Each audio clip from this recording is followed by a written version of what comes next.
अस्सलाम वालेकुम। प्रोग्राम सेहत और तंदुरुस्ती के साथ मैं हूं माही शेख।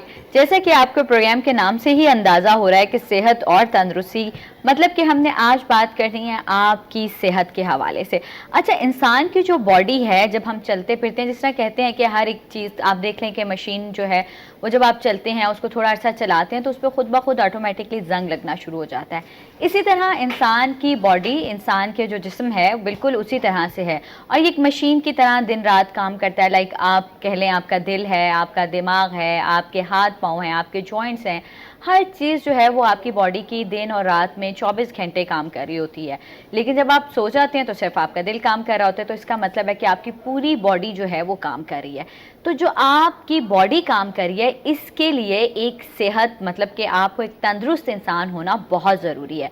उसके लिए आप अपना कितना ख्याल रखते हैं और अपने बॉडी का कितना ख्याल रखते हैं, कौन सी चीज़ें जो है उनका इंटेक करते हैं और उसके साथ साथ आपकी जो लाइफस्टाइल है बेसिकली क्या है।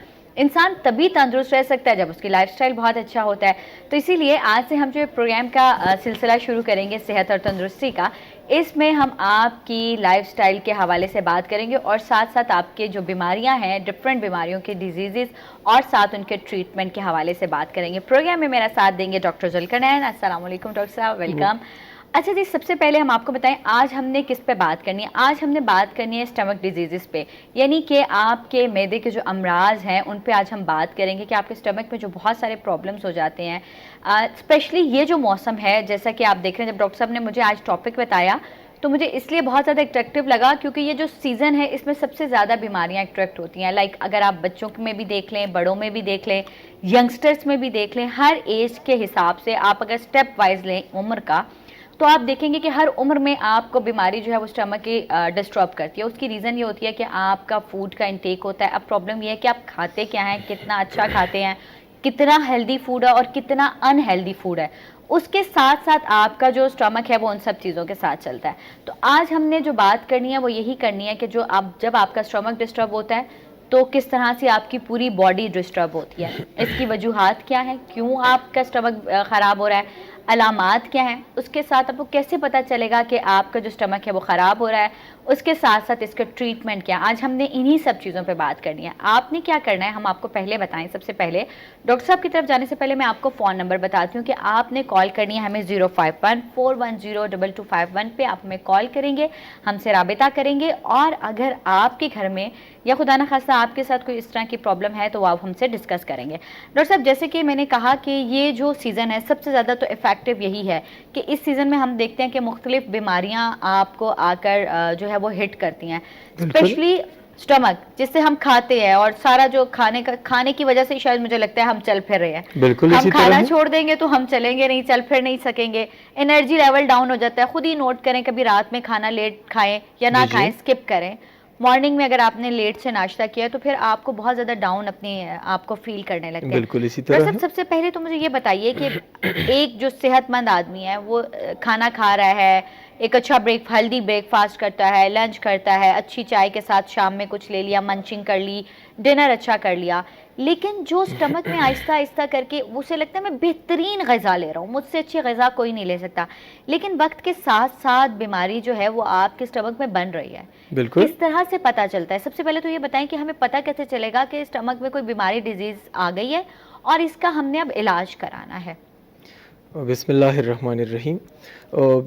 प्रोग्राम के स्टार्ट में जिस तरह आपने बात की कि हर मशीनरी में वक्त के साथ साथ जितनी वो इस्तेमाल होती है उसमें से प्रॉब्लम्स आना शुरू हो जाते हैं, ठीक है। इसी तरह ह्यूमन बॉडी भी है। अब अगर हम देखें अपने मशीनरीज़ को या अपनी गाड़ी को, तो कुछ अरसे के बाद उनको मेंटेनेंस के लिए हम मैकेनिक्स के पास लेके जाते हैं ताकि उनकी पूरी तरीके से, या अगर इंजन ऑयल हो या कोई भी मसला उसमें से आया हो, ताकि उसको पूरी तौर पर चेंज करें, ताकि उनको जिस तरह हम कोई उससे काम लेना चाहें ताकि इजीली वो अपनी ड्यूटी सर अंजाम दे सकें। इसी तरह ह्यूमन बॉडी भी है, क्योंकि ह्यूमन बॉडी में एक मशीनरी नहीं है, इसका एक एक खुलिया जो है वो अलग से एक एक खुलिया एक फैक्ट्री की तरह काम करता है। सही। ठीक है, क्योंकि 100 ट्रिलियन सेल्स पर यह बॉडी मुश्तमिल है सही। और हर एक सेल जो है वो कंप्लीट एक कंपनी है और उसमें अंदर अपना एक निज़ाम चल रहा है। तो अब आप देखें, एक मामूली सी मशीनरी को हम अगर देखभाल नहीं करेंगे, वो हेल्दी नहीं रह सकती, तो एक ह्यूमन बॉडी किस तरह रह सकती है। ठीक है, इसी तरह फिर हम कहेंगे, जिस तरह आज आपने कहा कि मैदे के हवाले से हम बात करेंगे, तो ये फर्स्ट ऑर्गन है हमारा वजूद का, ये पहला ऑर्गन है। जिस तरह हम कुछ भी खाते हैं, ये फर्स्ट गेटवे इसको हम कह सकते हैं कि इससे ही फिर ये निकलती है और फिर जाके ये हमारे वजूद को जो न्यूट्रिएंट्स हैं, जो आयन्स हैं या जो नमकियात हैं, जिस तरह जो ताकत वगैरह है, यहाँ से फिर बराबर होती है। सही। अब अगर एक इंसान के जो मैदे का जो निज़ाम है वो डिस्टर्ब होगा, उसमें प्रॉब्लम होगा, तो आप समझ लें कि पूरी बॉडी का निज़ाम डिस्टर्ब हो जाएगा। ठीक है, अगर आप नर्वस सिस्टम की तरफ आप देखें, वो इफ़ेक्ट होगा, मुतासर होगा। अगर आप बॉडी की एनर्जी लेवल देखें, वो डाउन रहेगी उसके साथ साथ। तो इसको हेल्दी रखना बहुत ज़्यादा ज़रूरी है। अब इसको हम हेल्दी कैसे रखेंगे? आप देखें, आजकल हर दूसरा तीसरा बंदा जो है वो स्टमक की बीमारियों में मुब्तला है, मैदे की बीमारियों में। डॉक्टर साहब, कहीं उसमें एक वजह हमारा फूड भी है, जो हम फूड का इंटेक करते हैं, क्या उससे भी हम बीमार हो रहे हैं? बिल्कुल, क्योंकि फर्स्ट अगर आप देखें तो इसमें फूड ही आता है। जंक फूड्स इसमें इंक्लूडेड है? बिल्कुल है इसमें से, लेकिन अगर आप देखें, हम अपने लिए अगर एक सही खुराक का इंतखाब करेंगे तो फिर ये हमारे मैदे को भी हेल्दी रखेगा और हमारे सेहत को भी। जिस तरह आपने डायरेक्ट जंक फूड के बारे में आपने पूछा, तो अब अच्छा डॉक्टर साहब, मैं थोड़ा सा एक्सप्लेन कर लूँ प्लीज। मैंने इसलिए पूछा कि अब हम खुद नोट करें, आप भी और मेरे देखने वाले भी, कि हमारी लाइफ क्या होगी। हम रात को 2 बजे सोते हैं, सारे रात हम गैजेट्स पे बैठे रहते हैं। 2-3 के बाद हम जब सो रहे होते हैं, सुबह हमने नाश्ता किया नहीं किया, ऑफिस चले गए, वहाँ बाहर से पराठे, ऑयली तले हुए पराठे मंगवाएंगे, वो खाएंगे। फिर दोपहर में हमने जो है वो पिज़्ज़ा, बर्गर, इस टाइप की सारी चीज़ें लेनी है। ठीक है, हमने हेल्दी फूड्स, वो जो हमारी अम्मियाँ सब्जियाँ दालें हमें बना कर देती थी, हम नहीं खाते। फिर शाम में हम समोसे और इस तरह की चीज़ें खाते हैं। तो मुझे तो इनमें कहीं भी हमें नज़र नहीं आया कि हमने हेल्दी फूड लिया। बेसिकली मैं इसलिए जानना चाह रही थी कि हमारे फूड जो है वो इसमें शामिल है। ये बिल्कुल इसमें शामिल है। जिस तरह आपने कहा कि बाहर के खाने, बाहर के फूड्स, एच पाइलोरी जो भी बंदा टेस्ट करता है मैदे के लिए, उनको एच पाइलोरी का मसला होता है, मैदे के जरासीम का मसला। अब अगर आप देखें, ये आता कहाँ से है? ये कंटेमिनेटेड फूड और कंटेमिनेटेड वाटर से। अगर हम इस तरह के अगर आप देखें, मुख्तलिफ होटल्स हैं जिसमें से पूरे दिन के लिए खाना पकाते हैं, वो फिर शाम तक कुछ ख़त्म हुआ होता है और कुछ रह जाता है। तो आप क्या समझती हैं कि वो इसको ज़ाया करेंगे? ज़ाया तो नहीं करते, बल्कि कल वो फिर दोबारा लोगों के लिए वो गर्म करेंगे और वो देंगे। तो ये उनको सही तरीके से उसमें सफाई सुथराई का ख्याल रखते हैं कि नहीं रखते। इसी तरह से ये बैक्टीरिया, और उसी ऑयल में बार-बार समोसे तलेंगे, 4-5 दफ़ा में बनाएंगे। तो ये चीज़ें जो हैं, ये फिर हमारे इंटरनल मैदे की जो इंटरनल लाइनिंग्स हैं, वो लाइनिंग्स जो हैं वो ज़्यादा एसिडिक फूड के साथ वो इंतहाई हसास हो जाते हैं। ठीक है, मैं अगर आपको बता दूं, जिस तरह नॉर्मल प्रोटीन की अगर हम बात करें, ज़्यादा हम मुरगन ग़िज़ाएँ अगर खाएंगे बहुत ज़्यादा, अब ये फूड जो है ये तो किसी तरह से डाइजेस्ट होगा ना जी। उसके लिए फिर इंटेस्टाइनल सिस्टम में अपने एंजाइम्स हैं, लिपेज हो गए, एमाइलेज, या इसी तरह प्रोटीन के लिए पेप्सिन वगैरह। तो फिर ये एंजाइम्स जो है ये खुराक को डाइजेस्ट करता है। अगर इनकी कंजम्पशन हम बहुत ज़्यादा करेंगे तो फिर उसी तरह के एंजाइम्स की सिक्रीशन बहुत ज़्यादा होगी, और वो चूँकि खुद एक डाइजेस्टिव एंजाइम्स का काम इसी तरह है जिस तरह एसिड्स का, तेज़ाब का, तो उसकी ज़्यादा फॉर्मेशन जो है वो लाइनिंग्स को इफेक्ट करता है। ठीक, डॉक्टर साहब एक कॉलर भी हमारे साथ हैं। अस्सलाम वालेकुम। ओके, अस्सलाम वालेकुम। हमें आप दोबारा कॉल कर सकते हैं, आपकी आवाज़ हमें नहीं आ रही है। अस्सलाम वालेकुम। ऑलराइट जी, आप हमें कॉल करेंगे 051-410-2251 पे। अच्छा जी, हम वापस आते हैं डॉक्टर साहब आपकी तरफ, और आप हमें जो डिजीज़ के हवाले से बात कर रहा था कि जिस तरह ज़्यादा एसिडिक फूड का, या ज़्यादा तली हुई चीज़ों का, या ज़्यादा चटपटी खुराकों का हम इस्तेमाल करेंगे, तो उसकी वजह से जो डाइजेस्टिव एंजाइम्स हैं वो बार बार इसकी सिक्रीशन ज़्यादा होगी। तो वही एसिड्स जो हैं वो मैदे के अंदरूनी लाइनिंग्स को कमज़ोर करता है। तो फिर जब वो ज़्यादा उसकी बनावट शुरू हो जाती है उस एसिड्स की, तो फिर जब हम नॉर्मल खाना भी खाते हैं तो उसकी ये शिकायत आमतौर पर लोगों में आती है कि जी मैदे में जलन हो रही है, मुझे तेज़ाबियत हो रही है, या मुझे जो है मैदे में दर्द की शिकायत है। तो उसकी मेन ये वजह है ठीक। कि ज़्यादा हम कुछ बैलेंस डाइट की अगर मैं बात करूं, लोग बैलेंस डाइट की तरफ नहीं आते। ठीक डॉक्टर ठीक है। साहब, अगर आपने बात छेड़ दी कि बैलेंस डाइट, तो हम्म, अब हमें ये भी बता दें कि बैलेंस डाइट होती क्या है, हमने क्या बिल्कुल। बैलेंस डाइट लेनी है। असल में जिस तरह आपने बात की पहले के जंक फूड्स, हम्म। तो कुछ लोग जो हैं जंक फूड्स की तरफ ही, मतलब उसी पर ही अपना रूटीन में वो आ जाते हैं, वही डेली बेसिस पर लेते रहते हैं। तो excess of everything is bad. अगर हम कोई भी चीज़ अपने ज़रूरत से ज़्यादा इस्तेमाल करेंगे तो उसके हमारे वजूद पर बैड इफ़ेक्ट्स आना शुरू हो जाएंगे। ठीक है। सही। बेशक अगर हम घर का भी बना खाना, अगर हम एक तरह का खाना हर वक्त इस्तेमाल करेंगे, जिस तरह कार्ब्स हो गए, अब एक बंदा है वो कहते हैं कि मैं हर वक्त जो है ना मैं चावल का इस्तेमाल सिर्फ करूँगा, तो वो कार्बोहाइड्रेट्स हैं। हाँ, अगर तो वो सिर्फ आपको नुकसान कार्बोहाइड्रेट्स की देंगे। तरफ बंदा आएगा तो ओबेसिटी भी आएगी ठीक, और स्टमक साथ के साथ प्रॉब्लम भी एक बनेंगे। कॉलर को भी शामिल कर लेते हैं। अस्सलाम वालेकुम। जी वालेकुम सलाम। जी, कौन बात कर रहा है, नाम बता दीजिए प्लीज। जी नबील बात कर रहा हूँ रावलपिंडी से। जी डॉक्टर साहब से बात करनी थी। नबील, कैसे हैं आप? जी जी डॉक्टर साहब से बात करनी जी थी। जी नबील, बताइए। पहले तो आप अपनी उम्र और वजन बता दीजिए ताकि मैं आपका सवाल नोट कर सकूं और हम डॉक्टर साहब से आपकी बात कराएंगे। जी वो मैंने अपनी वालदा के बारे में डॉक्टर साहब से सवाल करना था। जी जी जी बताइए, वालदा की उम्र बता दीजिए क्या है। वालदा की 50 साल है जी। ठीक, और वजन क्या है वालिदा का? वजन जी तकरीबन ये 65-70 के लगभग तकरीबन इतना होगा जी वजन। ठीक ठीक, अब मुझे ये बताइए कि एक सवाल क्या करना चाह रहे हैं डॉक्टर साहब से। मेरा जी डॉक्टर साहब से सवाल है कि वो जब खाना खाती हैं तो उनको ये शिकायत होती है कि उनको जो डिकारें हैं वो बहुत ज्यादा आती हैं और वो हाजमे की काफी उनको शिकायत होती है।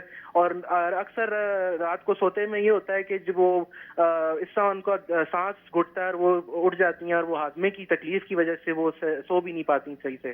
ठीक, सही, थैंक यू। मैं अभी आपको पूछ के बताती हूँ, आपने हमारे साथ रहना और प्रोग्राम को देखते रहिएगा।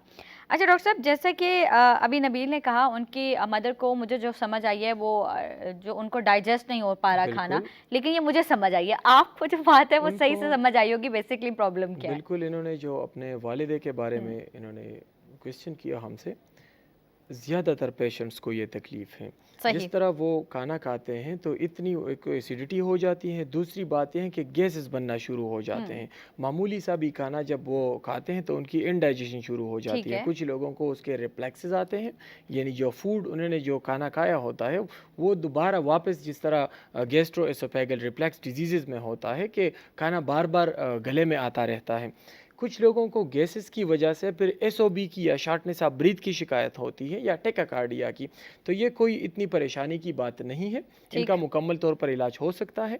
एक मैं एक दवाई बताऊंगा इनको स्टमक के हवाले से। नक्स्वमी का एक दवाई है, नक्स्वमी का 30 ताकत में।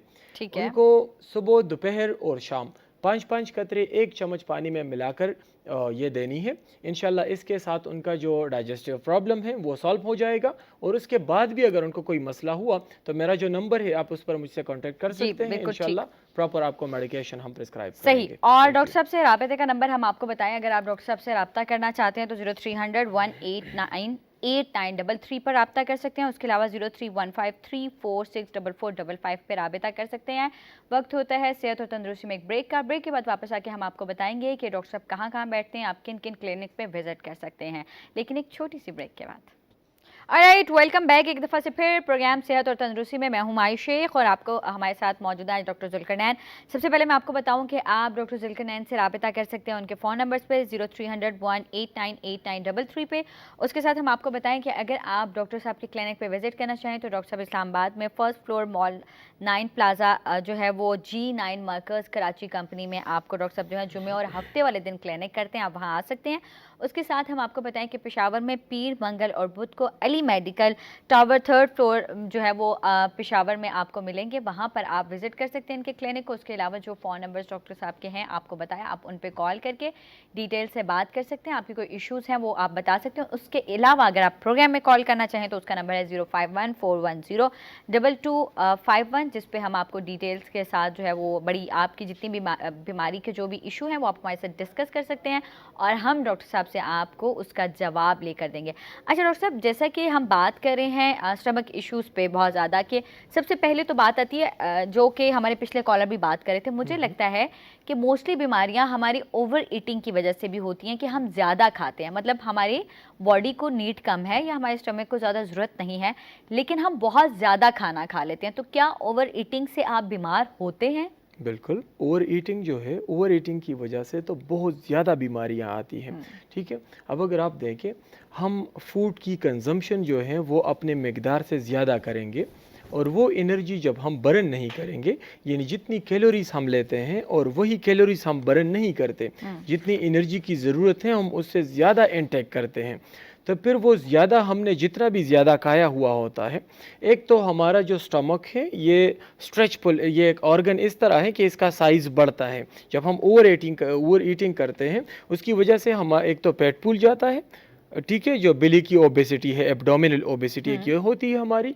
दूसरी बात यह है कि जो एक्स्ट्रा कैलोरीज हमारे बॉडी में सर्कुलेट होते हैं, तो वही कार्बोहाइड्रेट्स फिर जो है ना फैट्स में कन्वर्ट होके हमारे वजूद में स्टोर होता रहता है। ठीक है, तो उसकी वजह से फिर ओबेसिटी बनती है। आजकल आप देखें बहुत ज़्यादा लोग ओबेसिटी का शिकार हैं, बहुत ज़्यादा लोगों को ओबेसिटी की वजह से शुगर की बीमारी हो चुकी है। तो उसकी मेन ये वजह है कि ओवर ईटिंग और लैक ऑफ एक्सरसाइज। बहुत ज्यादा लोग जो हैं वो सेडेटिव लाइफ की तरफ जो है ना वो सारे माइल हो चुके हैं। मतलब डॉक्टर साहब देखिए ना, अब आपने कहा कि हम एक्सरसाइज नहीं कर पाते, मसला ये कि हमें एक्सरसाइज का वक्त नहीं मिल रहा, या हम एक्सरसाइज के लिए वक्त ही नहीं निकाल पा रहे। ये सब बात मैं आपसे जरूर करूंगी, लेकिन हमारे साथ एक कॉलर है, पहले कॉल ले लेते हैं। अस्सलाम वालेकुम। जी वालेकुम सलाम। जी, कौन सा बात कर रहे हैं, नाम बता दीजिए। मैं सज्जाद बात कर रहा हूँ इस्लामाबाद से। कैसे हैं आप, ठीक हैं? जी शुक्र अल्लाह का। जी सज्जाद साहब, क्या सवाल पूछना चाह रहे हैं डॉक्टर साहब से? मैं डॉक्टर साहब से पूछना चाह रहा हूँ कि मेरी एज है 40 और मेरा वेट ऑलमोस्ट 100 kg है। ठीक है। तो मैंने जो है ना वो अपनी डाइट को कंट्रोल किया अपना वेट लूज के लिए ना, लेकिन उसके बाद में मेरा स्टमक डिस्टर्ब रहना शुरू हो गया और मुझे जो है ना वो गैस ट्रबल होती है, और मेरा वेट जो है ना वो अब पहले से ज्यादा स्पीड में बढ़ना शुरू हो गया। ठीक, सही। अभी भी आप जो है वो अपनी क्या डाइट कर रहे हैं या डाइट छोड़ दिया आपने? अब तो मैंने डाइट जो है ना वो थोड़ी सी जो है ना उसको मतलब कर रहा हूँ, लेकिन उस तरह से नहीं कर रहा। अगर मैं प्रॉपर डाइट करने की कोशिश करता हूँ तो मेरे साथ ये प्रॉब्लम हो जाती है। ठीक है, और उसके साथ बहुत डिस्टर्ब रहता है। ठीक, उसके साथ कोई एक्सरसाइज वगैरह करें, वॉक एक्सरसाइज कुछ भी? एक्सरसाइज एज सच ज्यादा तो नहीं कर रहा, लेकिन ये है कि पहले से थोड़ा सा अपनी रूटीन बेटर की है मैंने। ठीक है, मतलब वीकली कर रहे हैं, मतलब वीक में किस तरह, एक दफा 2 दफा या फिर बिल्कुल नहीं? नहीं, आप ये देख लीजिए अल्टरनेट डेज आप कर लें। अल्टरनेट डेज, ओके, ठीक हो गया, थैंक यू। हम पूछ के बताते हैं डॉक्टर साहब से, बहुत शुक्रिया, साथ रहिएगा, आप प्रोग्राम देखते रहें, आपको जवाब जरूर देंगे। अच्छा, जैसे कि डॉक्टर साहब इनकी उम्र 40 है इन्होंने बताया, और 100 kg जो है इनका वेट है, उसके साथ उन्होंने कहा कि मैं पहले डाइट कर रहा था, फिर एक्सरसाइज का भी उन्होंने कहा, वही सवाल जो अभी आप बात कर रहे थे कि हमने, और यहीं से हमने बात भी छोड़ी थी कि हम किस तरह से एक्सरसाइज नहीं कर पा रहे, लाइफ में एक्सरसाइज कितनी ज़रूरी है, तो बिल्कुल वही सवाल। बिल्कुल इनका जो मसला है ये कुछ इस तरह से है कि ये बता रहे थे कि मैं, एक तो मुझे ओबेसिटी है, मोटापा है मुझे। दूसरी बात यह है कि मैं जब वज़न कम करना चाहता हूँ, मैं फूड इनटेक बंद करता हूँ, तो मुझे गैस्ट्रिक इश्यूज़ शुरू हो जाते हैं, मैदे की बीमारी शुरू हो जाती है। और एक और उन्होंने बात की है कि मेरा वज़न कम नहीं हो रहा बल्कि बढ़ जाता है, वज़न बढ़ता है। तो कुछ लोगों को इस तरह होता है कि वो डाइटिंग भी करते हैं, कुछ लोग एक्सरसाइज भी करते हैं, उसके बावजूद उनका वज़न जो है वो कम नहीं होता। ठीक है, उसमें मैं पेशेंट्स को कहता हूं कि आप एक टेस्ट किया करें, TSH का एक टेस्ट है, थायराइड स्टिमुलेटिंग हार्मोन्स। तो कुछ लोगों को हाइपोथायराइडिज्म की शिकायत होती है।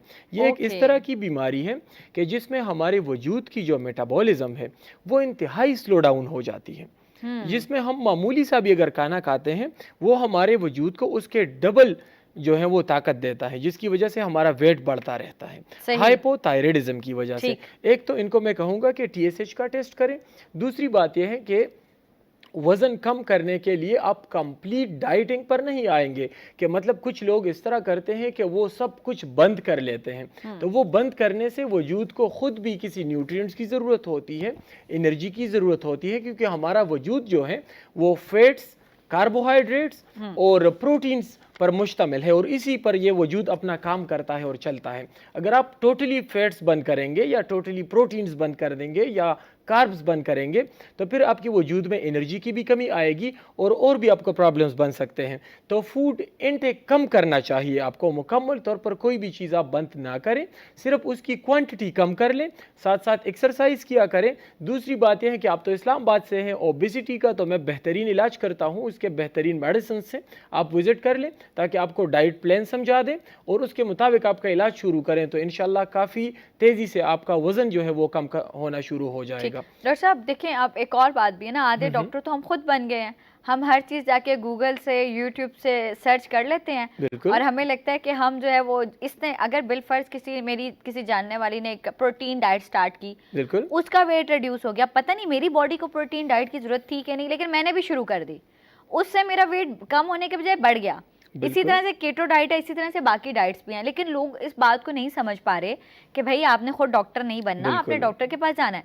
तो डॉक्टर साहब मुझे ये बताएं कि ये कितने नुकसानदेह चीज़ें हैं कि मतलब लाइक मेरी एक दोस्त ने प्रोटीन डाइट की, मैंने भी उसको देखा शुरू कर दी, तो मेरी बॉडी में पता नहीं उस ज़्यादा प्रोटीन की ज़रूरत थी कि नहीं, लेकिन उससे फिर मैं फैटी हो गई बहुत ज़्यादा। बिल्कुल, कुछ लोगों का इस तरह होता है कि उनको हम भी प्रोटीन डाइट का कह देते हैं, लेकिन पेशेंट टू पेशेंट वेरी करता है। अब अगर जिस तरह मैंने नक्सवमी का दवाई बताई है, अब अगर हर मैदे का मरीज ये दवाई खाएगा तो हर मरीज इससे ठीक तो नहीं हो सकता, ठीक है, क्योंकि हर इंसान का जो बॉडी स्ट्रक्चर है वो डिफरेंट होता है, सही, हर इंसान का लाइफस्टाइल डिफरेंट होता है। कुछ लोगों की ऑफिस ड्यूटियां इतनी होती हैं कि उसमें उनको टाइम ही नहीं मिलता, तो उनको हम फिर उसके मुताबिक मेडिसिन और उनको डाइट पर रखते हैं। बिल्कुल, ये बड़ी प्यारी बात की आपने, लेकिन ये मैं एक कॉलर ले लूं फिर आपसे डिस्कस करूंगी कि ये जो ऑफिस वाली और है ना हमारे, उसमें हमने क्या करना है। अस्सलाम वालेकुम।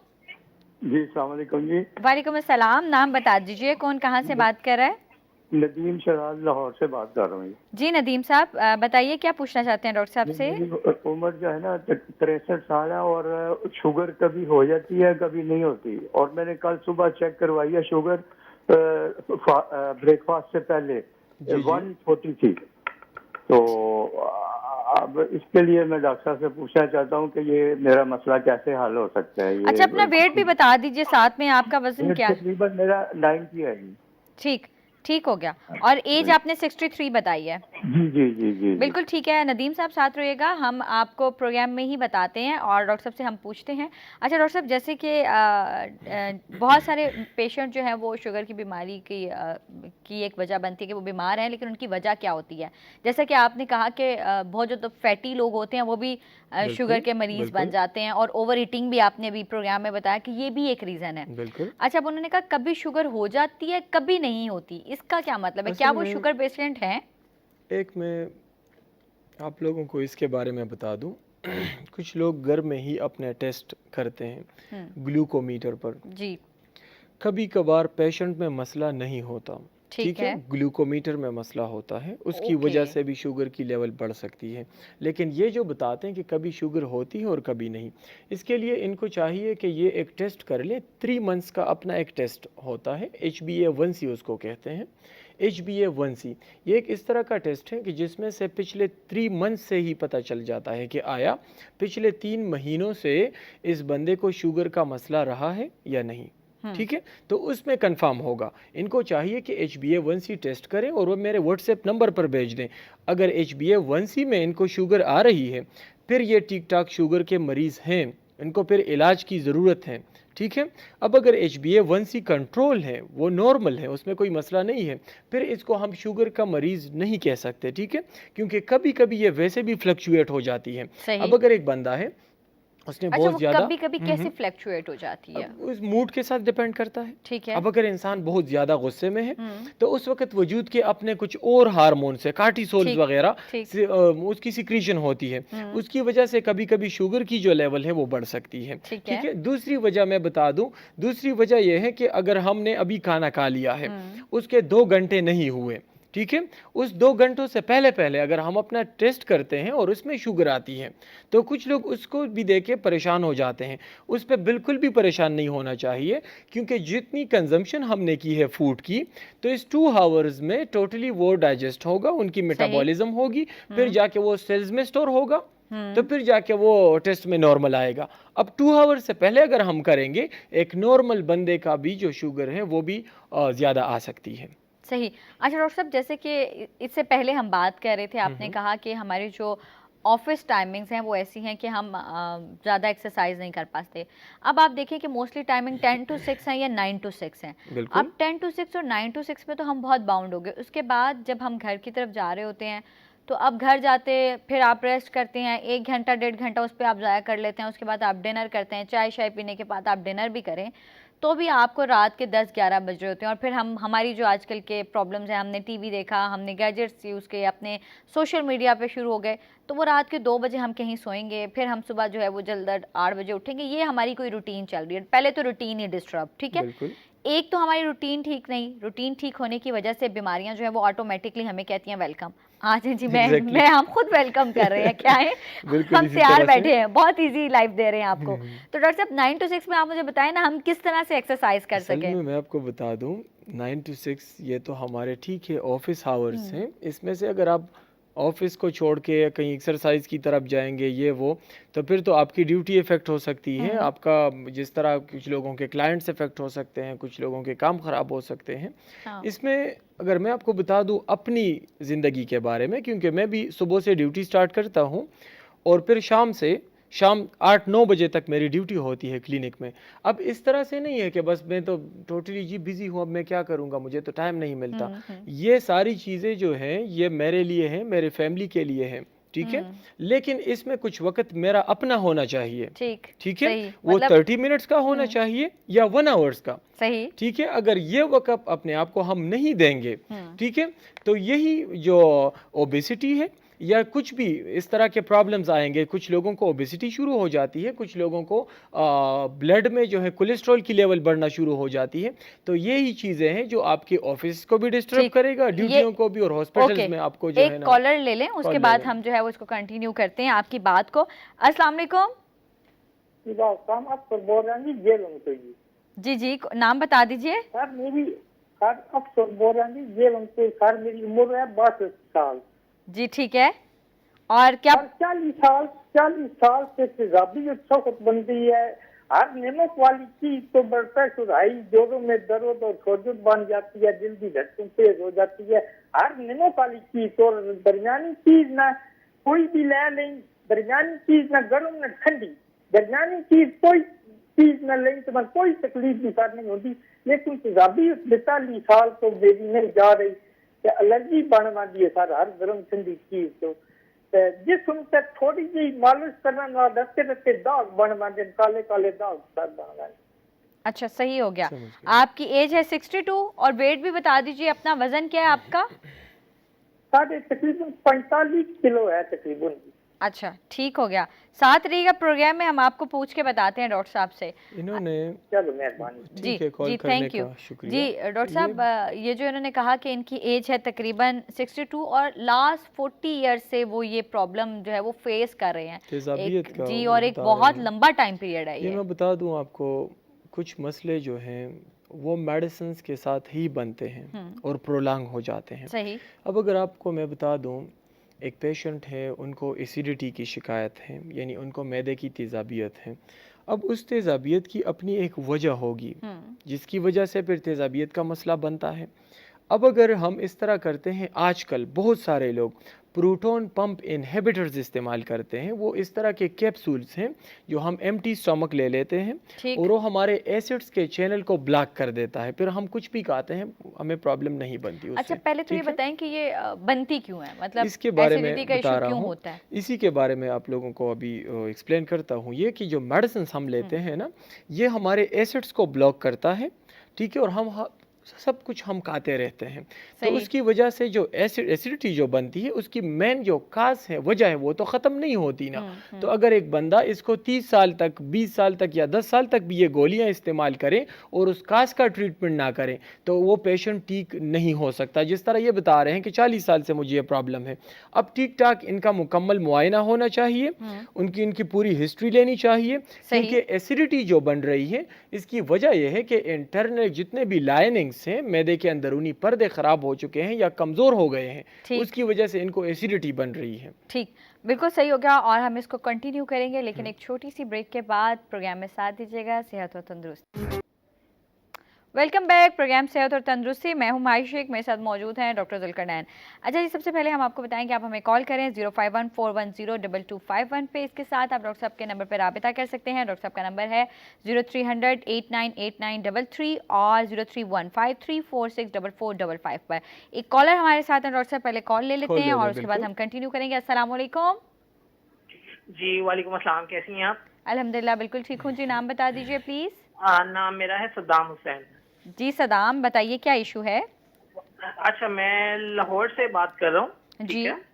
और मैंने अभी जस्ट आपके एकदम चैनल देखा तो मुझे ये डॉक्टर जुल्करनैन साहब का नजर आया कि मतलब काफी कॉम्पिटेंट डॉक्टर है। तो मेरा मसला ये है डॉक्टर साहब आपसे कि मुझे उम्र है मेरी 32 ठीक है। और मुझे तकरीबन कोई लास्ट 3 ईयर्स पहले मेरे फादर की डेथ हुई थी। सही। तो उसकी वजह से मैं काफी स्ट्रेस में रहा था। सही। तो उसके बाद से मेरे कमर में कोई तकरीबन फादर की डेथ की 4 माह बाद एकदम दर्द निकली थी।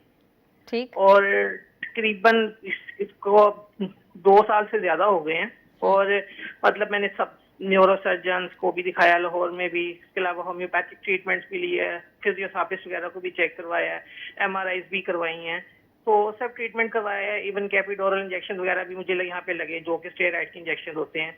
तो डॉक्टर्स ने डायग्नोज किया कि आपको कोई डीजनरेशन का इशू है अर्ली सही। स्टेज में, और मतलब वो किसी भी तरह से ठीक नहीं हो रहा है। तो होम्योपैथिक भी मैंने ट्रीटमेंट लिए हैं इस्लामाबाद में भी कुछ 1-2 डॉक्टर से, लेकिन मुझे कोई फर्क नहीं पड़ रहा। तो मुझे कुछ थोड़ा सा इस बारे में गाइडलाइन आप डॉक्टर साहब से लेंगे कि इधर के इसका कोई ट्रीटमेंट है या नहीं है। और मतलब ये है कि मेरे कमर के पूरे पिछले लेफ्ट साइड के हिस्से में मिड में करके जिससे आवाजें नहीं आती हैं जॉइंट में से कड़क जी कड़क की, जी जी। इस तरह आती हैं। और जब मैं बैक को मैं सीधा करता हूँ तो वो चलते हुए भी फिर लगता है जैसे हड्डियां आपस में यानी कि उनमें फ्रिक्शन है। तो सही। ये मेरा मसला है। सही। अच्छा, अपने आपने वेट नहीं बताया हमें साथ में कि आपका वेट क्या है? मेरा वेट जो उससे पहले था मतलब वो तो कंट्रोल था क्योंकि मैं ऑलमोस्ट 80 था, लेकिन अब मेरा वजन इस टाइम 90 है। ठीक। और क्योंकि मैं अगर जितना ज्यादा चलता हूँ तो मुझे वो ज्यादा पेन होती है।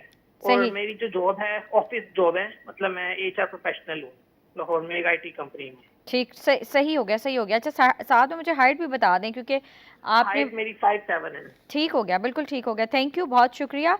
साथ दीजिएगा, प्रोग्राम देखते रहे, हम आपको पूछ के बताते हैं। अच्छा डॉक्टर साहब, जैसा कि इन्होंने तो बहुत सारे इश्यूज अपने बताए। बिल्कुल। अच्छा, सबसे पहले ने तो बात वहाँ से स्टार्ट की कि फादर की डेथ के बाद एंजाइटी हुई और एंजाइटी के बाद ये इश्यूज बेसिकली मुझे लगता है इनको स्टार्ट हुए, जो ये खुद भी बताना चाह रहे हैं। आप सही से समझ सकते हैं बात को। असल में इन्होंने बता दिया है कि मतलब फ़ादर की डेथ हो गई और फिर मुझे उसके बाद काफ़ी स्ट्रेस में रहा। तो एक बात मैं आपको बता दूं, कुछ बीमारियां तो होती हैं ऑटो इम्यून डिजीज़, ठीक है। ठीक है। अब अगर हम स्ट्रेस की बात करें, उनके जॉइंट के मसले का बात कर लें, तो ये दोनों अलग अलग एक बीमारियां हैं, ठीक ठीक ठीक है। ठीक। क्योंकि बहुत सारे पेशेंट हैं जो एंजाइटी के और वो डिप्रेशन के बीमार हैं, उनकी जॉइंट्स में ऑस्टियोपोरोसिस इतनी जल्दी शुरू नहीं होती, ठीक है ना। ठीक। अब ऑस्टियोपोरोसिस जो है वो खुराक की कमी की वजह से भी ये प्रॉब्लम आ सकते हैं, ठीक ओके। है। या इन्होंने जो बता दिया है कि मुझे कमर के जो मोहरों में या जॉइंट्स में टक टक की आवाज़ें आती हैं, कैल्शियम विटामिन डी का लेवल इनका होना चाहिए, टेस्ट ठीक। इनके होने चाहिए। सही। या अगर इनके रिपोर्ट्स हैं MRI के, और जितने भी इनके रिपोर्ट्स हैं ये अगर मुझे व्हाट्सएप कर दें, ठीक है, क्योंकि इतने कम टाइम में इस तरह के प्रॉब्लम्स कंप्लीट डिटेल में एक्सप्लेन करना ये मुमकिन नहीं होता। इनको चाहिए कि अपने रिपोर्ट्स मुझे भेज दें सारे, ताकि ठीक। उसको स्टडी करने के मुताबिक इनको मैं ठीक ठाक उनको गाइड कर दूं सही। कि आया ये केस इस तरह है कि इनको क्लिनिक इनको आना चाहिए या ये फ़ोन पर ठीक हो सकता है। दूसरी बात यह है कि आम कॉमन अगर दवाई ये पूछना चाहते हैं तो दर्दों की, ठीक है, जॉइंट्स जिनको भी दर्द की शिकायत हो, आया वो या बैक पेन हो उनको, या जॉइंट्स में, या ऑस्टियोपोरोसिस की शिकायत हो, उसके लिए मैग्नीशिया पास दवाई है। मैग्नीशिया पास 6x पोटेंसी में यानी 6x ताकत में लेनी है, और उसके सुबह दोपहर शाम 4-4 गोलियां खाने के बाद ये लेनी है रोज़ाना। इससे जॉइंट्स कमज़ोर नहीं होंगे, हड्डियों के ऑस्टियोपोरोसिस की तरफ नहीं जाएंगे और दर्दों की शिकायत इसके साथ कम होगी। बाकी जो आपका मसला है वो रिपोर्ट्स देखने के बाद इंशाल्लाह आपको प्रॉपर गाइड करेंगे। बिल्कुल ठीक, और उसके लिए हमने आपको डॉक्टर साहब का नंबर भी बता दिया, 0300-189-8933 पे आप डॉक्टर साहब से राबिता कर सकते हैं। अच्छा डॉक्टर साहब, जैसे कि आपने ने कहा कि कैल्शियम और विटामिन D3 के अपने टेस्ट कराएं, मुझे ये बताएं कि जैसे हम आपने बिल्कुल प्रोग्राम के स्टार्ट में कहा कि हम अपनी गाड़ी को बाकायदा चेक कराते हैं, हर 3-4 महीने के बाद जाके उसकी ट्यूनिंग कराते हैं, बाकी सारे काम कराते हैं। अब प्रॉब्लम ये है कि इंसान की अपनी बॉडी के टेस्ट कितने अरसे के बाद हो जाने चाहिए, मतलब जिसमें हमें अपना जो है वो ब्लड CP पता हो, अपने कैल्शियम के टेस्ट हों, हमारे विटामिन के टेस्ट हों, बाकी टेस्ट हों। जैसे विटामिन D3 का डेफिशिएंसी तो मुझे लगता है पूरे मुल्क में ही है, पाकिस्तान में मुझे लगता है कि डेफिशिएंसी है। यहाँ पर भी अगर विटामिन D की डिफिशिएंसी हो जाए तो ये हमारे बहुत बदकिस्मती की बात होगी, क्योंकि विटामिन D की कमी उन मुल्कों में ज़्यादा है जहाँ पर अल्ट्रा वायलेट रेज और सन की रोशनी नहीं है। यहाँ पर तो बहुत ज़्यादा माशाल्लाह अगर आप देखें तो धूप मुकम्मल बराबर है, लेकिन हम में थोड़ी सी कमी है, निकलते नहीं है। इंडोर लाइफ शुरू की है हमने, तो बच्चों के भी ऑस्टियोमलेशिया की शिकायत शुरू हो गई है, हड्डियाँ कमज़ोर हो गई हैं। और बड़ों को भी अगर आप देखें, पहले हम क्लिनिकल रिव्यू में देखते थे कि फीमेल्स को 45 के बाद ऑस्टियोपोरोसिस की शिकायत शुरू हो जाती थी। आजकल मैं 30 इयर्स में भी देखता हूँ मर्दों में 50 to 60 ये प्रॉब्लम्स आते हैं। आजकल उनमें 40 में भी ये प्रॉब्लम्स स्टार्ट हो गए हैं। तो आपने बात की है कि मतलब कब तक हम या कितने अरसे बाद हमें अपने टेस्ट करवाने चाहिए, तो हर 6 माह बाद, ठीक है 6 मंथ्स बाद हमने अपने टेस्ट कराने होते हैं। उसमें से blood CP, calcium, vitamin D level, इसी तरह हमारा जो लिपिड्स प्रोफाइल है। ठीक है, कॉल की तरफ जाएंगे। जी बिल्कुल, और मैंने कहा कॉलर ले लें, लेकिन साथ में मैंने कहा था ये आपकी बात कंप्लीट कर लें ताकि जितने लोग देख रहे हैं उन्हें भी पता चल जाए। अस्सलाम वालेकुम। अस्सलाम वालेकुम। वालेकुम सलाम, मोहम्मद मैं शहजाद बात कर रहा हूँ इस्लामाबाद से। जी सर, क्या पूछना चाहेंगे? डॉक्टर साहब से सवाल ये है कि मेरे एक ना जिस्म में पेन बहुत रहता है।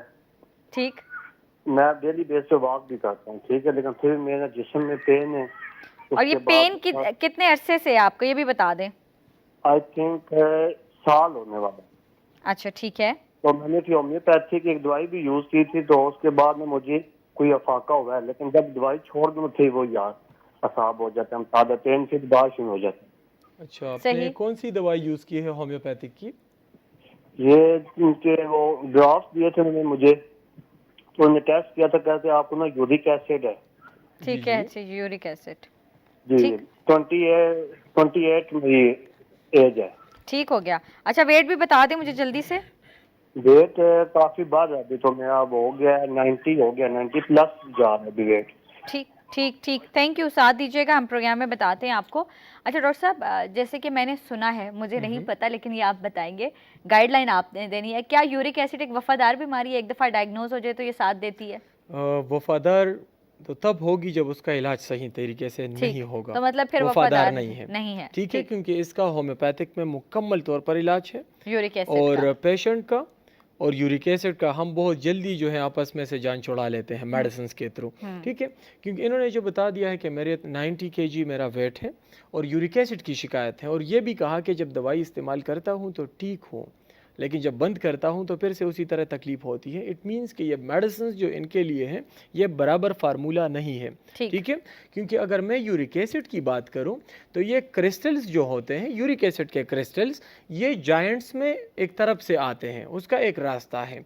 ठीक है, ये किडनीज की तरफ से ब्लड में ये यूरिक एसिड के क्रिस्टल्स जाते हैं और ब्लड से जाके हमारे जॉइंट्स में डिपॉजिट हो जाते हैं। तो फिर लोग जब सुबह उठते हैं तो चल फिर नहीं सकते। ठीक है, क्योंकि जिस तरह यूरिक एसिड की अगर मैं बात करूं, ये रेत की तरह होती है। ठीक है, हमारे जॉइंट्स में डिपॉजिट हो जाती है, फिर जॉइंट्स सूज जाते हैं, उसके साथ चलने फिरने में हमें दुश्वारी होती है और ये प्रॉब्लम्स हमें आते हैं। तो अब इनका जो मैं ट्रीटमेंट करता हूँ तो मैं जॉइंट्स का इलाज नहीं करता, उनका मैं मेडिसिन देता हूं ताकि किडनीज अपना फंक्शन सही तरीके से परफॉर्म करना शुरू करें। जो भी क्रिस्टल्स हैं उसको सही तरीके से फ्लश आउट करना शुरू कर दें, तो फिर जॉइंट्स में रेत डिपॉजिट नहीं होगी और ठीक। लोगों के जोड़ों में अच्छा दर्द का डॉक्टर मसला साहब, नहीं पहले तो होगा। मुझे ये बताएं कि हमें लाइक मैंने देखा है कि अक्सर लोगों को जो है वो यूरिक एसिड की बीमारी होती है, लेकिन पता कैसे चले कि यूरिक एसिड है? उसके अपने टेस्ट होते हैं। ठीक। टेस्ट में हमें यह पता चलता है कि हमें यूरिक एसिड की बीमारी है, बिल्कुल लेकिन ठीक। उसके बाद जब एक बंदे को यूरिक एसिड का मसला डायग्नोस हो जाए तो उनको चाहिए कि वो कंप्लीट परहेज पर आ जाएं। ठीक है, बिल्कुल ठीक। एक तो होम्यो मेडिसिन से अगर एक पेशेंट होम्योपैथिक दवाइयाँ इस्तेमाल करता है फिर तो वो ठीक है, उसके कास को ख़त्म करके यूरिक एसिड का मसला वजूद से निकाल देता है। लेकिन अगर कुछ लोग इस तरह करते हैं कि यूरिक एसिड के अपने टैबलेट्स आते हैं ज़ाइलोरिक की तरह, ठीक। तो वो सिर्फ इस तरह करती हैं कि यूरिक एसिड का लोड कम करती हैं वजूद पर। ठीक है, सही। उसके वजह को ख़त्म नहीं कर सकती कि किडनी से क्रिस्टल सही तरीके से फ्लश करे ताकि वो जॉइंट्स में डिपॉजिट ना हो। ठीक। तो उन लोगों को थैंक यू। फिर परहेज की ज़रूरत होगी। बिल्कुल ठीक, थैंक यू डॉक्टर साहब, बहुत शुक्रिया। वेल जनाब, ये था आज का प्रोग्राम जो कि हमने किया स्टमक डिजीज़ पे, उसके साथ साथ हमने और बहुत सारी बातें की। तो उम्मीद यही है कि आप पे काफ़ी सारी जो प्रॉब्लम्स हैं वो आप लोगों को पता चल गई होंगी अपने, कि किस तरह से आपके जो मसाइल हैं उनको हल हम किया जा ब्रेक की सकता है। तरफ तो जाएंगे। इसके साथ ही हम प्रोग्राम की जो है वो ब्रेक की तरफ जाएंगे और एक छोटी सी ब्रेक के बाद वापस आएंगे और उसके बाद हम जो है वो इस पे बात करेंगे। एक दफ़ा से फिर सेहत और तंदुरुस्ती में नंबर है 0514102251। उसके साथ हम आपको बताएं कि जैसे कि डॉक्टर साहब ने भी बड़ी डिटेल में यूरिक एसिड की बात की। अगर तो आप डॉक्टर साहब के क्लिनिक विजिट करना चाहते हैं तो हम आपको बताएं कि फ्राइडे एंड सैटरडे डॉक्टर साहब जो हैं वो G9 मरकज़ कराची कंपनी में क्लिनिक करते हैं, आप उनको वहाँ पर दिखा सकते हैं। उसके साथ अगर आप पेशावर में रहते हैं तो पीर, मंगल और बुध को डॉक्टर साहब पेशावर में अली मेडिकल में बैठते हैं। सवाबी में संडे वाले दिन जो है वो डॉक्टर साहब बैठते हैं कैडेट कॉलेज के करीब ही, आप मेन बस स्टॉप में आप डॉक्टर साहब को क्लिनिक विजिट कर सकते हैं। उसके साथ साथ हम आपको बताएं कि हमारे साथ एक कॉलर मौजूद हैं और उसके बाद जो है डॉक्टर साहब वो जो बाकी बातें हम कॉलर से बाद आपके साथ कंटिन्यू करेंगे। अस्सलाम वालेकुम। अस्सलाम वालेकुम। आप अपने टीवी का वॉल्यूम बंद कर दीजिए वरना आप मेरी बात मुझसे नहीं कर पाएंगे और मेरी बात सुन नहीं पाएंगे।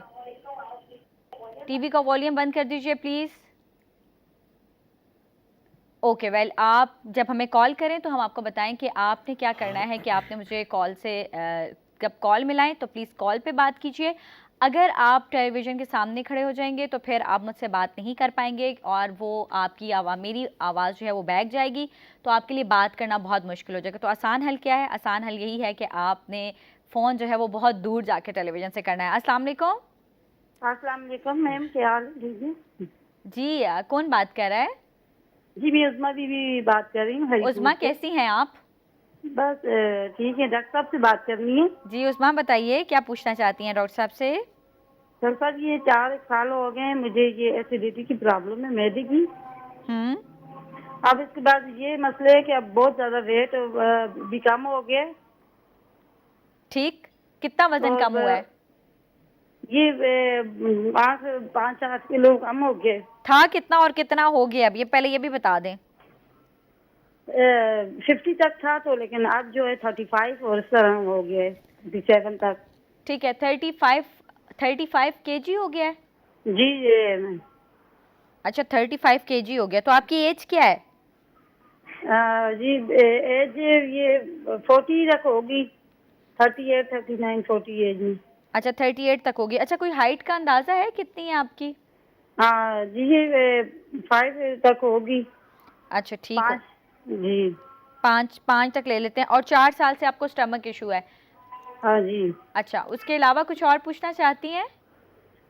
तो ये इसके बहुत ज़्यादा टेस्ट भी करवाए हैं, बहुत ज़्यादा MRI, CT स्कैन, कोई भी, और ये एंडोस्कोपी, बस यही कहते हैं कि एसिडिटी की प्रॉब्लम है और ये मुख्तलिफ एलोपैथिक दवाइयाँ बहुत ज़्यादा खाई हैं, लेकिन किसी से भी फर्क नहीं पड़ता, बल्कि अब सर को दिमाग को कुछ होता रहता है। सही, अच्छा बिल्कुल ठीक है। हाँ आप साथ रहिए, प्रोग्राम देखते रहिए, हम डॉक्टर साहब से पूछ के बताते हैं आपको।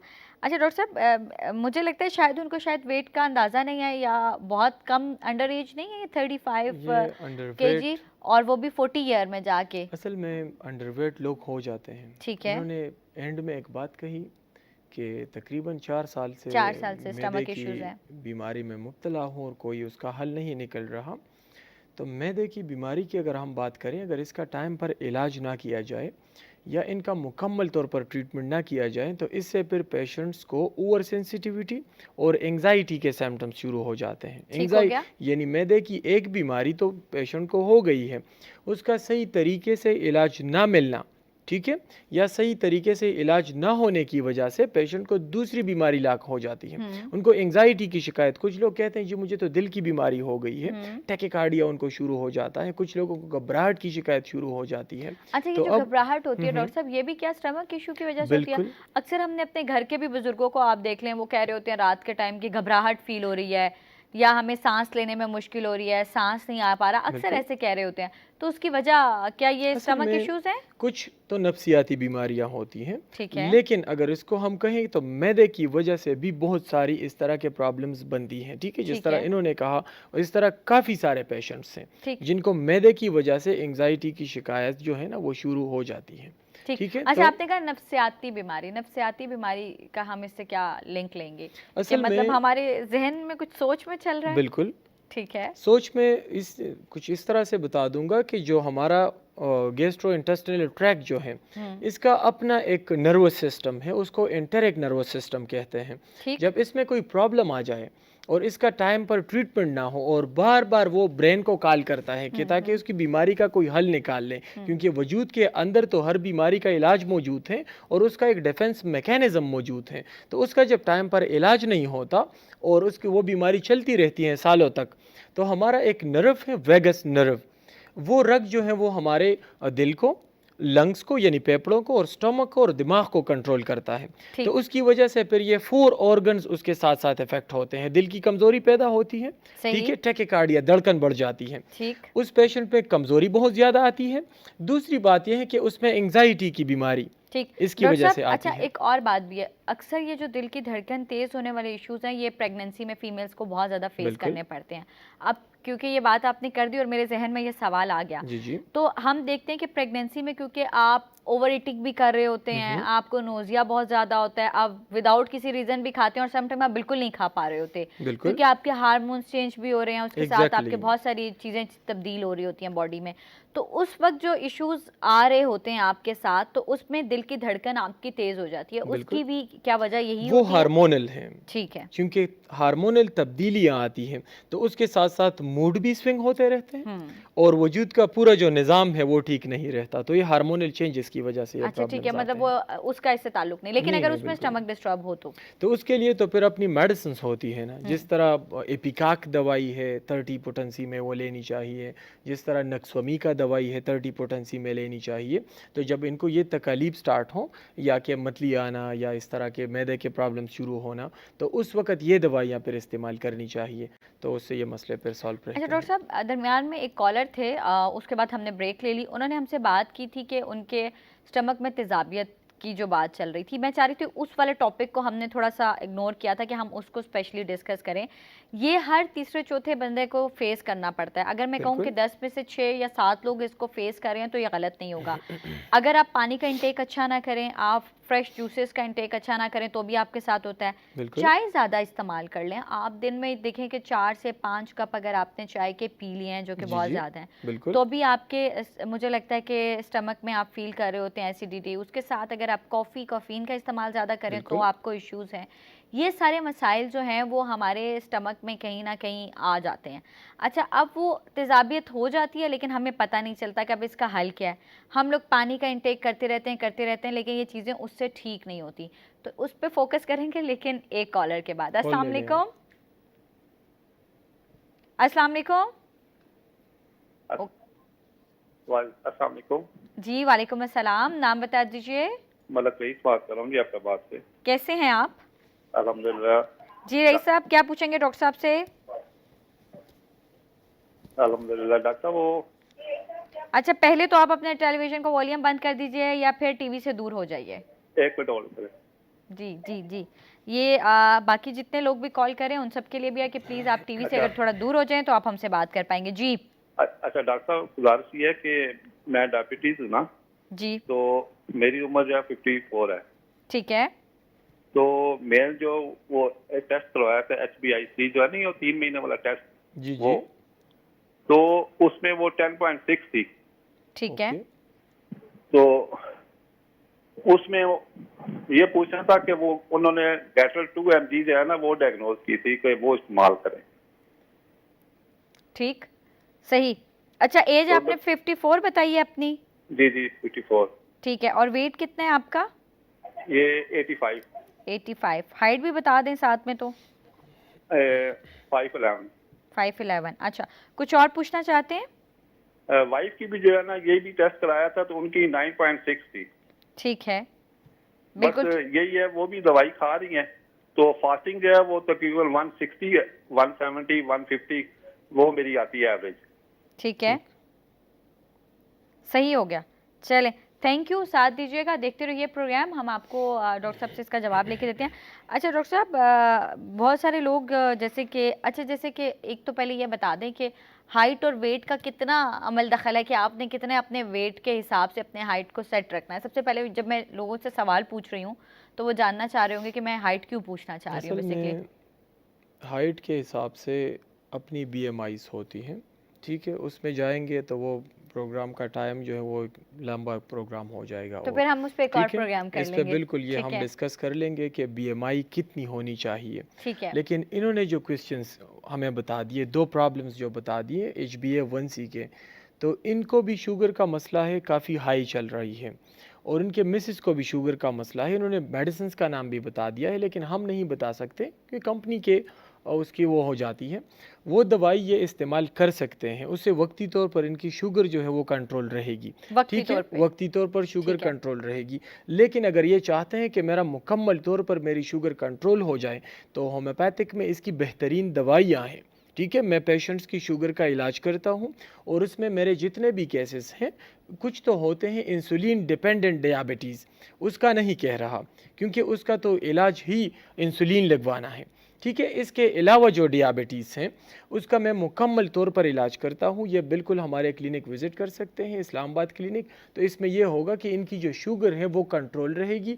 कोई साथ साथ जिसके शुगर के जो नुकसानात आते हैं, कुछ लोगों की आई साइट ख़राब हो जाती है, कुछ लोगों को डियाबिटिक फुट्स का मसला शुरू हो जाता है, कुछ लोगों को इसी तरह दिल की बीमारियाँ। तो इन सब चीज़ों से जो है ये पेशेंट्स ये बच के रहेंगे इंशाल्लाह, और इनकी शुगर जो है वो एक सेफ़ तरीके से कंट्रोल हो डॉक्टर साहब, जाएगी। हमने आज के प्रोग्राम में नोट किया कि बहुत ज़्यादा डायबिटिक पेशेंट जो हैं वो कॉल कर रहे थे और उन्होंने अपने शुगर के हवाले से काफ़ी इश्यूज डिस्कस किए। जी, तो व्हाई नॉट कि जब हम अगली दफ़ा प्रोग्राम करें तो हम शुगर पे ज़रूर फोकस करें, उस पर बात करें, बिल्कुल, ताकि लोग जो हैं वो अपना ट्रीटमेंट सही से करा सकें। बिल्कुल सही सबसे है। बड़ा मसला तो ये है कि लोगों को बीमारियां बहुत सारी हो गई हैं लेकिन सही इलाज नहीं हो पा रहा, जिसकी एग्ज़ैक्टली, वजह से उन्हें बहुत सारे मसाइल हैं।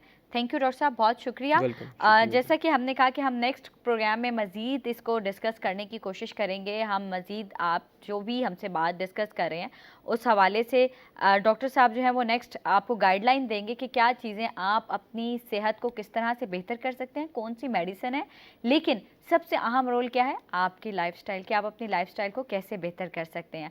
हमें नेक्स्ट प्रोग्राम तक के लिए इजाज़त दें। नेक्स्ट प्रोग्राम में आपसे मज़ीद डिस्कशन होगी सेहत और तंदुरुस्ती में। अपना ढेर सारा ख्याल रखिएगा। जान है तो जहान है। अल्लाह हाफिज़ एंड फ़ी अमानिल्लाह। अल्लाह हाफिज़।